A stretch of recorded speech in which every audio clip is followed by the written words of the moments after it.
नमस्कार, स्वागत है आपका हमारे विशेष कार्यक्रम आपके सितारे में। मैं हूं नितिशा बंसल। क्या कहते हैं आपके सितारे, कैसी है उनकी चाल और क्या प्रभाव पड़ता है उनका आपकी कुंडली पर? कैसा होगा आपका आज का दिन और आज के दिन क्या करें खास? शुभ फलों की प्राप्ति के लिए क्या हो महा उपाय? क्या आप अपने दाम्पत्य जीवन से परेशान हैं? आपका परिवार और गृहस्थी टूटने की कगार पर है? तो आज आचार्य जी बताएंगे 5 ऐसे बहुमूल्य चमत्कारी उपाय जो बनाएंगे पति पत्नी के टूटते रिश्ते को बेहतर और साथ ही लौटाएगा आपके परिवार को खुशियां। तो देर किस बात की, चलिए शुरू करते हैं आज का आपके सितारे। क्या आप अपने दाम्पत्य जीवन से परेशान हैं? क्या आपकी गृहस्थी टूटने की कगार पर है? तो जानिए पंडित वैभवनाथ शर्मा से घर गृहस्थी बचाने के 5 चमत्कारी उपाय। आपके सितारे में आप अपने मन की हर एक जिज्ञासा को जान सकते हैं, दुविधा को शांत कर सकते हैं और अपने सवाल पूछ सकते हैं। स्टूडियो में हमारे साथ मौजूद हैं विश्वविख्यात ज्योतिषाचार्य और वास्तुशास्त्री पंडित वैभवनाथ शर्मा जी। आचार्य जी, आपका हार्दिक स्वागत है। जी नमस्कार। तो चलिए, यदि अपनी कुंडली के ग्रह नक्षत्र से आप परेशान हैं या कार्य व्यापार परिवार की चिंता सता रही है आपको, तो आप भी हमें कॉल कर सकते हैं। हमारे नंबर्स लगातार आपकी टीवी स्क्रीन पर फ्लैश किए जा रहे हैं। आप हमें हमारे टोल फ्री नंबर पर भी कॉल कर सकते हैं। आप हमसे सीधी बात कर सकते हैं। हमारा टोल फ्री नंबर है 180010263003। आप इस नंबर पर मुफ्त में कॉल करें। इसके अलावा आप हमें हमारे लैंडलाइन नंबर्स 012046463332 और 012046463327 पर भी कॉल करके हमसे सीधी बात कर सकते हैं। तो आइए सबसे पहले जानते हैं आचार्य जी से आज का पंचांग। जी, आज का पंचांग इस प्रकार है। विक्रम संवत 2070 चैत्र मास चल रहा है, बुधवार का दिन है और आज की तिथि है कृष्ण पक्ष की चतुर्दशी तिथि। नक्षत्र है अश्विन, योग है प्रीति और करण है विष्टि। बात करते हैं राशियों की कि कैसे अब गुजरेगा आज का उनका दिन। चलिए सबसे पहले बात करेंगे मेष राशि वालों की, कैसा होगा उनका आज का दिन। मेष राशि वाले जातक लोगों को आज समय का लाभ उठाने का प्रयास करना चाहिए। परिवार के लिए कोई नया वाहन का सुख आज आपको प्राप्त हो सकता है। नया वाहन परिवार के लिए लिया जा सकता है पारिवारिक सुख के लिए। ओम कामारये नमः मंत्र का 108 बार जाप कर लेना आपके लिए सर्वोत्तम रहेगा। आज की तिथि में आपको ध्यान ये रखना है कि आप किसी भी तरीके से मेहनत में, परिश्रम में कमी ना करें। और चलिए अब जान लेते हैं वृषभ राशि वालों के लिए कैसा रहेगा आज का दिन। वृषभ राशि वाले जातक लोगों के लिए संतान पक्ष से संबंधित परेशानियां बनी हुई रहने वाली हैं। ऋण प्राप्ति के लिए समय यह बहुत अनुकूल है। अगर आप कर्ज के लिए, ऋण के लिए प्रयासरत थे तो आज आपको कर्ज की प्राप्ति हो सकती है। आज की दिनचर्या को शुभ बनाने के लिए ओम अंधकासुर सूदनाय नमः मंत्र का 108 बार जाप कर लेना आपके लिए सर्वोत्तम रहेगा। जल्दीबाजी में कोई निर्णय मत करिए, खासतौर पे अपने व्यापार और परिवार से जुड़े हुए महत्वपूर्ण निर्णय बहुत सोच समझ करके करें। और अब बारी है मिथुन राशि की, जानेंगे कैसा रहेगा उनका दिन। मिथुन राशि वाले जातक लोगों के लिए बौद्धिक कार्यों में आपका मन आज थोड़ा कम लगने वाला है। आजीविका के कार्यों में यात्राएं शहर से बाहर हो सकती हैं। कुछ आपको अपने काम के लिए जाना पड़ सकता है, तो यात्रा में आपको थोड़ा सचेत रहना है, ध्यान रखना है। आज की दिनचर्या को शुभ बनाने के लिए ओम गंगाधराय नमः मंत्र का 108 बार जाप कर लेना आपके लिए सर्वोत्तम रहेगा। आज की तिथि में आप कोई बड़े अनुबंध अगर करते हैं तो बहुत ही सोच समझ करके करना चाहिए। बिना सोचे समझे, बिना जाने समझे और आंख बंद करके किसी पर विश्वास करना, कोई नए कॉन्ट्रैक्ट साइन कर लेना आपको बहुत बड़ा नुकसान दे सकता है। और अब हम जानेंगे कि कर्क राशि वालों का दिन आज कैसा बीतने वाला है। कर्क राशि वाले जातक लोगों के लिए अप्रत्याशित लाभ प्राप्ति की संभावनाएं बनी हुई हैं। आय की अधिकता आपके संचय में वृद्धि करेगी, यानी आज आप कुछ इनकम भी ज्यादा करेंगे और जब ज्यादा इनकम होगी तो आप अपनी सूझबूझ से सेविंग भी कुछ ज्यादा कर सकते हैं। आज की दिनचर्या को शुभ बनाने के लिए ओम ललाटाक्षाय नमः मंत्र का 108 बार जाप कर लेना आपके लिए सर्वोत्तम रहेगा। बिना सोचे समझे कोई डिसीजन आज मत करिए। बिना सोचे समझे कोई निर्णय कर लेना आपके लिए भारी भूल साबित हो सकता है।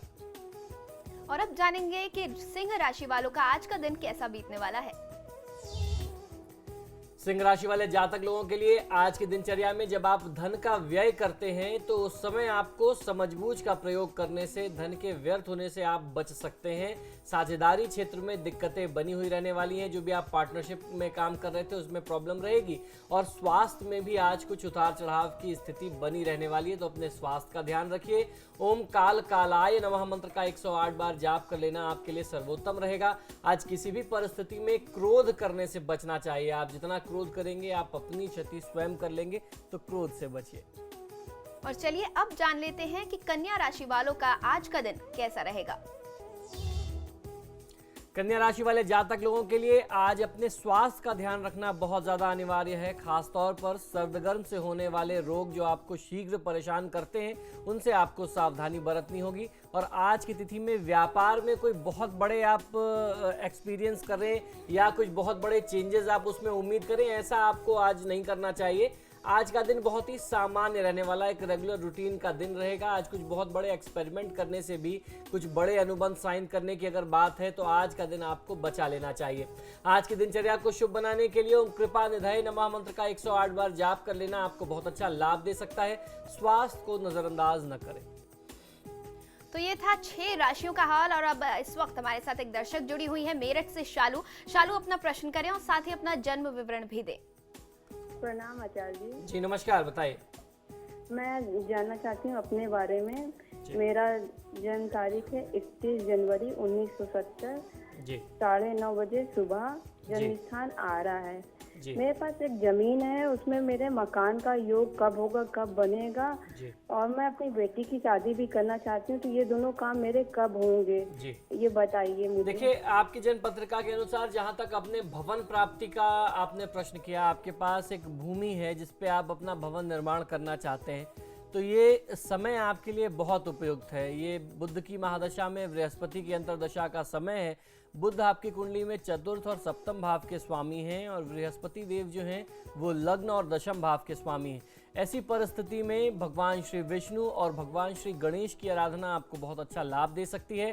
जितने भी मांगलिक कार्य कहे जाएं या जीवन में एक उपलब्धि के कार्य कहे जाएं, भवन प्राप्ति करना, भवन निर्माण करना, कन्या का अच्छे जगह पर रिश्ता कर देना, ये सब सारे जो भी शुभ कार्य हैं इसी आपकी कुंडली के इस काल में ही संपादित होंगे। और ये समय काफ़ी बड़ा समय है आपकी कुंडली के अनुसार, तो आप अपनी पूजा पाठ आराधना में लगें, जल्दी ही आपको शुभ समाचार प्राप्त होंगे। और एक और दर्शक हमारे साथ जुड़ी हुई है नैनीताल से सुनीता जी। अपना प्रश्न करें सुनीता जी। हेलो पंडित जी, प्रणाम। जी नमस्कार, बताइए। हाँ जी पंडित जी, मुझे अपने बारे में पूछना था। जी बताइए। मेरी डेट ऑफ बर्थ है 19 नवंबर जी 1985 जी और समय है शाम के 7:15 का जी और जन्म स्थान है टनकपुर। जी मुझे पूछना था पंडित जी, किसी ने मुझे बताया कि मेरे काल सर्प दोष है, उसके निवारण के लिए। जी और मेरे पति का काम भी मतलब एक जमाव नहीं हो पाता है, कभी इधर कभी उधर। जी देखिए, आपकी जन्म पत्रिका के अनुसार आंशिक काल सर्प दोष बनता है। ऐसी परिस्थिति में आपको बहुत ज़्यादा परेशान या चिंतित होने की आवश्यकता नहीं है। काल सर्प योग से ज़्यादा खराब संयोग बन रहा है सूर्य और शनि का एक साथ में वृश्चिक राशि में बैठना। आपकी कुंडली के अनुसार ये बहुत खराब योग है।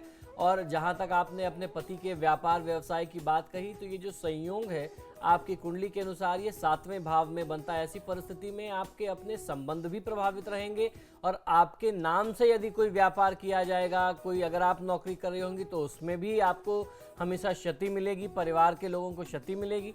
तो ऐसी परिस्थिति में आपको सबसे पहले अनिवार्य है कि आप सूर्य और शनि के वैदिक मंत्रों का जाप करा करके शांति कराएं। और काल सर्प दोष के लिए जो भी भगवान शिव से जुड़ी हुई विशेष तिथियां होती हैं, जैसे अभी कल भौम प्रदोष था वो निकल गया, और आने वाले दिनों में भी इस तरीके की बहुत सारी तिथियां आती हैं। हर महीने में एक चतुर्दशी तिथि आएगी, हर महीने में शिवरात्रि पड़ती, जिसे महाशिवरात्रि कहते हैं, आज और कल के दिनों में। तो ऐसी परिस्थिति में, ऐसे दिनों में आप शिव मंदिर में नाग नागिन का जोड़ा दान कर सकते हैं। नाग नागिन का जोड़ा वो तांबे का बना भी हो सकता है या चांदी का बना भी हो सकता है। आप किसी प्रतिष्ठित शिव मंदिर में जाएं, अपने सिर के ऊपर से क्लॉकवाइज, जिस तरीके से घड़ी घूमती है, घड़ी की दिशा में 7 बार घुमा करके उस नाग नागिन के जोड़े को शिवलिंग के ऊपर रख दीजिए, अर्पित कर दीजिए। ये बहुत अच्छा, बहुत सरल, बहुत प्रामाणिक तरीका है काल सर्प दोष को दूर करने का। और इस वक्त एक और दर्शक हमारे साथ जुड़ी हुई है, देहरादून से हमारे साथ सुनीता जी जुड़ी हुई है। कहिए। पंडित जी प्रणाम। जी नमस्कार। पंडित जी मेरे बेटे की जन्म तिथि है 7 मार्च 79। जी दिन बुधवार, रात को 11:21 पर जी और जन्म स्थान मेरठ है उसका। जी। पंडित जी तो पंडित जी वो कल अपने एक इंटरव्यू के लिए जाने वाला है। कई इंटरव्यू दे चुका है पंडित जी, लेकिन उसका ना अभी तक कहीं पे जॉब तय नहीं हो पा रहा है। इंटरव्यू अच्छा जाता है लेकिन उसका परिणाम कुछ मिलता ही नहीं है। तो जी, कल बिल्कुल। ये दिल्ली अपना एक इंटरव्यू देने की जगह तो क्या उसको उसमें सफलता मिलेगी या नहीं, और जी। वो यहाँ पे जॉब कर पाएगा या फिर बाहर का योग है। जी। तो पंडित जी किसी ने ये भी बताया कि उसके ऊपर काल सर्प योग है। जी तो आप बताएं, मुझे रास्ता दिखाएं पंडित जी, क्या करना जी चाहिए। देखिए, इनके लिए कालसर्प योग नहीं बनता है। जब राहु और केतु के बीच में सारे ग्रह आ जाएं तब कालसर्प योग माना जाता है। यदि एक भी ग्रह बाहर होता है तो उसे एक ग्रह को बाहर होने की परिस्थिति में उसे आंशिक कालसर्प दोष कहते हैं। अब आपके पुत्र की कुंडली में 3 ग्रह उस परिधि से बाहर हैं, यानी राहु और केतु के संक्रमण से बाहर हैं, तो इसको कालसर्प दोष नहीं मानेंगे। जहां तक रही बात बच्चे की सफलता के लिए, तो इसका सीधा संबंध शनि की महादशा और मंगल की अंतर्दशा से जुड़ा हुआ है। शनि और मंगल आपस में परस्पर विरोधी हैं। शनि का आधिपत्य हम लोग ज्योतिष शास्त्र में पढ़ते हैं या बताते हैं लोगों को कि वो पेट्रोलियम है, और मंगल का आधिपत्य किस पर है? वो अग्नि है। आग और पेट्रोल साथ में रख दें, अगर पेट्रोलियम पदार्थ साथ में रख दें तो हम जानते हैं उसके कैसे भयावह परिणाम सामने आएंगे। ऐसी परिस्थिति इस बच्चे की कुंडली में बनी हुई है। वर्तमान समय बहुत ज़्यादा उथल पुथल वाला, बहुत ज़्यादा मानसिक तनाव और अंतर्द्वंद वाला रहने वाला है। बहुत ये अंदर से चिंतित रहते हैं, विचलित रहते हैं, इनको समझ में नहीं आता करना है तो करना क्या है। ऐसी परिस्थिति में एक जिम्मेदार अभिभावक को करना ये चाहिए कि वह शनि और मंगल के वैदिक मंत्रों का जाप करा करके अपने बच्चे के लिए शांति कराएं। शनि के लिए 23,000 मंत्रों का जाप होता है और मंगल के लिए 10,000 होता है। हमारे ज्योतिष शास्त्र में कहते हैं कलयुगम चतुर्गुणम प्रोक्तम, अर्थात कलयुग में किसी ग्रह की शांति करने के लिए 4 गुना मंत्रों का जाप करना चाहिए। तो 23 का जब आप 4 गुना करेंगे और उसमें दशांश यानी 10% और लेंगे तो वो 1,02,000 के आसपास मंत्र आता है। उसी तरीके से मंगल का अगर आप 4 गुना करते हैं तो 40 होता है, और 40 का 10% दशांश जिसे कहते हैं वो 4,000, तो 44,000 मंत्रों से मंगल की शांति होती है। इस विधि से आप जब तक अपने बच्चे के ग्रहों की शांति नहीं कराएंगे उसे बहुत अच्छी सफलता अभी नहीं मिलेगी। इंटरव्यूज बहुत अच्छे जाएंगे लेकिन कहीं ना कहीं फाइनल राउंड में जाकर के दिक्कत आएगी। जहां तक जन्म स्थान से बाहर जाकर के काम करने की बात है तो जनवरी 2014 के बाद से शनि की महादशा में जो राहु की अंतर्दशा है वो उस मामले में काफी लाभप्रद सिद्ध हो सकती है। तो उम्मीद है कि सुनीता जी आपको अपने बेटे के लिए सभी उपाय मिल गए होंगे। बाकी की बची हुई 6 राशियों का हाल जानेंगे और जानेंगे अचूक महा उपाय, लेकिन इस छोटे से ब्रेक के बाद बने रहिए हमारे साथ।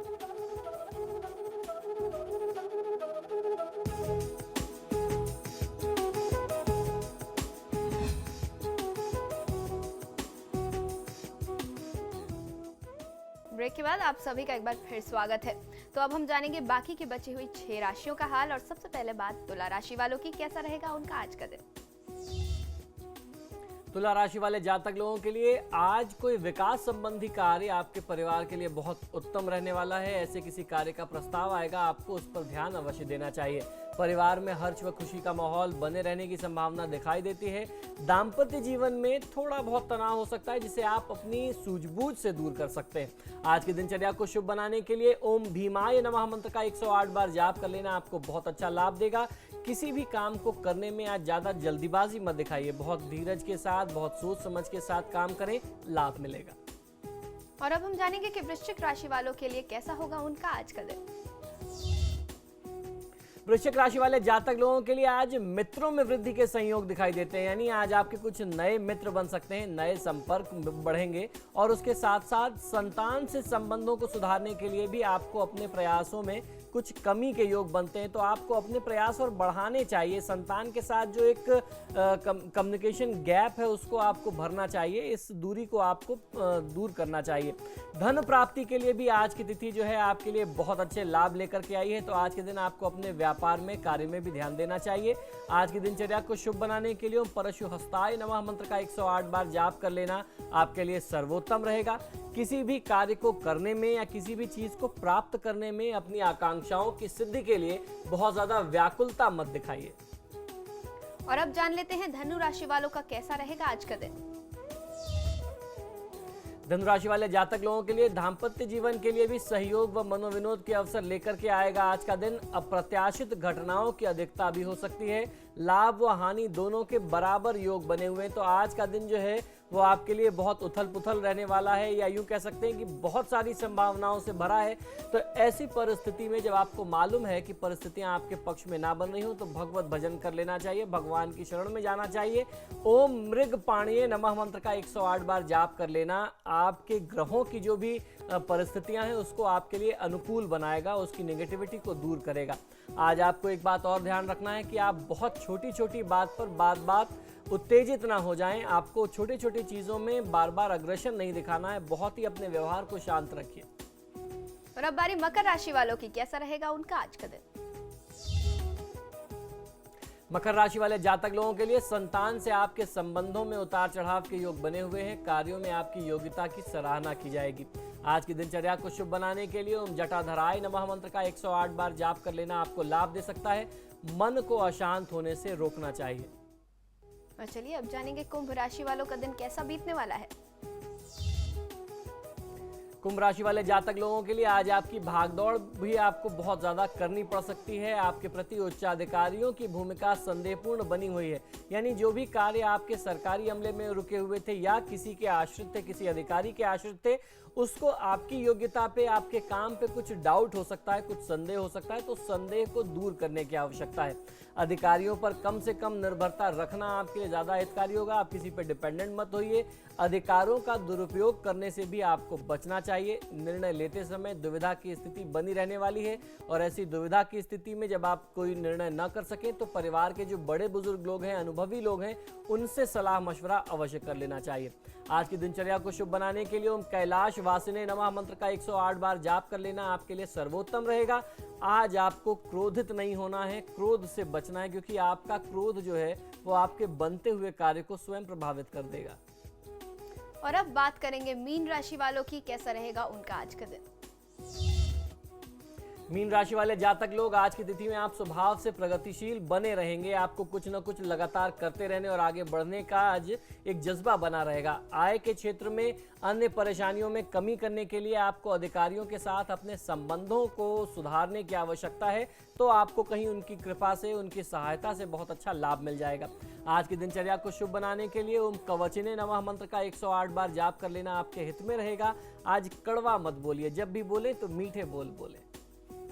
और अब बारी है आज के महा उपाय की। आचार्य जी से जानेंगे क्या है आज का अचूक महा उपाय। जी, आज का महा उपाय बेहद खास है। आज के महा उपाय में हम आपको बहुत सारी चीजें बताने वाले हैं। आजकल अक्सर लोग हमसे ये प्रश्न करते हैं, खासतौर पे महिलाएं, हमारी बहनें अक्सर ऐसा प्रश्न करती हैं कि कोई ऐसा उपाय बता दिया जाए जिससे आपके पतिदेव की जो बुरी आदतें हैं वो छूट जाएं। पति बहुत ज्यादा नशा करते हैं जिसके चलते धन खर्च रहता है और घर में तनाव बहुत ज्यादा रहता है। घर की जो एक ऊर्जा पॉजिटिव होनी चाहिए वो बहुत निगेटिव है। घर वालों की सुनते नहीं, समाज में लोगों के सामने अपनी पत्नी का अनादर करते रहते हैं, दूसरों का कहा मानते हैं, दूसरों के कहने में ज्यादा रहते हैं और घर के लोगों का नहीं सुनते, घर खर्च के पैसे नहीं देते, या फिर विवाहेतर संबंध जिसे एक्स्ट्रा मैरिटल अफेयर कहते हैं, उसके कारण उनके दाम्पत्य जीवन की, दाम्पत्य स्थिति जो है वो नौबत जो है तलाक तक की आ गई है। तो आज हम आपको कुछ ऐसे 5 उपाय बता रहे हैं जिससे आप अपने परिवार को बचा सकते हैं। परिवार में को बचाने से सबसे बड़ी चीज ये है कि आप अपने वैवाहिक संबंध को बचा सकते हैं, परिवार को टूटने से बचा सकते हैं, और आपका ये जो संबंध तलाक तक जा चुका है आप उसको वापस पुनः एक बार फिर से अच्छे तरीके से बचा सकते हैं। तो सबसे पहला उपाय, जब आपके सामने, किसी भी व्यक्ति के सामने ऐसी परिस्थिति आ जाए तो आपको सबसे पहले क्या करना है, ऐसी परिस्थिति में पति पत्नी दोनों की कुंडली किसी योग्य आचार्य को आप दिखाएं। ग्रहों की अनुकूलता को देखते हुए, ग्रहों की परिस्थिति को देखते हुए आपको उनका प्रॉपर तरीके से ट्रीटमेंट करना चाहिए, निदान करना चाहिए, क्योंकि ग्रहों की कुछ परिस्थितियां, विशेष परिस्थितियां कभी कभी ऐसी भी बन जाती हैं जो व्यक्ति को गलत कार्य करने के लिए प्रेरित करती हैं या संबंधों में विघटन की, बिखराव की स्थिति लाती हैं। और ग्रहों की स्थिति क्या है कि वो हमेशा बदलती रहती है, प्लैनेट्स डायनामिक होते हैं, चेंज होते रहते हैं, तो आपको समय पर उनका ट्रीटमेंट कर लेना, उनका उपाय निदान कर लेना बहुत अच्छा लाभ दे सकता है, आपके टूटते पारिवारिक स्थिति को बचा सकता है। उपाय नंबर 2 ये है कि अगर ऐसी परिस्थिति किसी महिला के सामने आ जाए तो आपको क्या करना है, अब मैं आपको बताता हूं। रविवार के दिन आपके पति की जितनी आयु है, अब आप ये समझ लीजिए कि आपके पतिदेव की उम्र जो है वो 40 साल है, तो लाल सूखी हुई मिर्च के जो दाने होते हैं, यानी जो लाल मिर्च के बीज होते हैं, उनको आप 40 ले लीजिए और दिन में ठीक 12 बजे गैस के ऊपर एक तवा रख दीजिए। जब तवा एकदम लाल हो जाए, धुआं निकलने लगे, ये 40 बीज आप उस पर डाल दीजिए और वो उस पर एकदम जल जाए।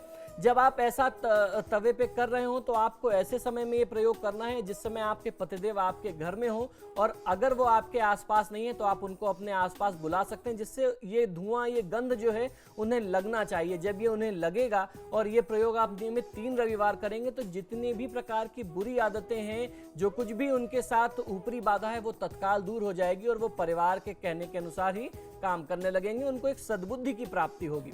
उपाय जो तीसरा है, ये भी बहुत अच्छा लाभ लेकर के आता है किसी भी महिला के लिए। आपको करना यह है कि मंगलवार के दिन आप स्नान ध्यान से निर्वृत्त हो जाएं। भोजपत्र आपने अक्सर सुना होगा। भोजपत्र एक पेड़ की छाल होती है, एक पत्र होता है जिस पे पहले ऋषि मुनि लिखा करते थे। तो भोजपत्र का टुकड़ा ये पूजा पाठ की दुकानों में बहुत आसानी से मिलता है, बहुत सस्ता मिलता है। भोजपत्र का एक टुकड़ा ले लीजिए, इतना बड़ा टुकड़ा आपको लेना है जिसपे आप अपने पतिदेव का पूरा नाम लिख सके। और नाम लिखने के लिए आपको लाल चंदन की स्याही यानी लाल चंदन घिसना होगा और अनार की कलम, एक अनार की टहनी ले लीजिए, उसको कलम नुमा बना लीजिए, जिसे अनार की कलम कहते हैं शास्त्र की भाषा में। उसमें आप पतिदेव का पूरा नाम लिखें और लिखने के बाद इस पेपर को मोड़ करके, यानी इस टुकड़े को मोड़ करके शहद की एक नई शीशी में डुबो करके रख दीजिए। और इस शीशी को फिर ऐसी जगह पे रखिए जहां कोई छेड़े नहीं, और इसको रख करके आप भूल जाइए, इसको आप छोड़ दीजिए वहां पे। आप लोगों के संबंध में जितनी भी तलखियां हैं, आपके प्रति आपके पतिदेव के मन में जितनी भी कड़वाहट है वो दूर हो जाएगी और आपके प्रति उनके मन में सद्भावना और मिठास आने लगेगी। आपके संबंध जो तनावपूर्ण हो गए हैं वह जो है ठीक होने लगेंगे। ये बहुत ही माना हुआ प्रयोग है। और उसके साथ साथ चौथा प्रयोग आपको क्या करना चाहिए कि नियमित तौर पर शिव और पार्वती, भगवान शिव और मां पार्वती की आराधना, उसके साथ साथ मां राधा और भगवान श्री कृष्ण की आराधना कर लेना आपको बहुत अच्छा लाभ दे सकता है।